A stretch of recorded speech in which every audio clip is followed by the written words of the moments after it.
दरम्यान राज्यातील 29 जिल्ह्यांच्या पालिका निवडणुकीमध्ये अपेक्षित निकाल न मिळाल्यामुळे एकनाथ शिंदे भाकरी फिरवण्याच्या तयारीत असल्याची माहिती सूत्रांकडून मिळते। पालिका निवडणुकांमध्ये पक्षामधील मंत्री आणि आमदार यांच्या सुमार कामगिरीवर एकनाथ शिंदे प्रचंड नाराज असल्याचं कळतंय।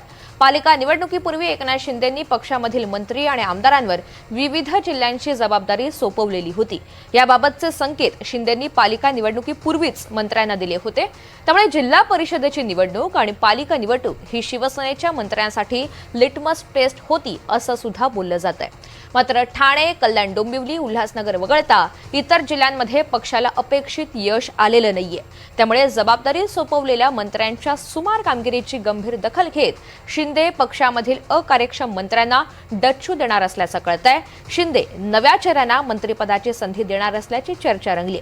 त्यामुळे मंत्रिमंडळामधून कुणाला डच्चू मिळतो आणि कुणाच्या गळ्यात मंत्रिपदाची माळ पडते हे पाहणं आता महत्त्वाचं ठरेल।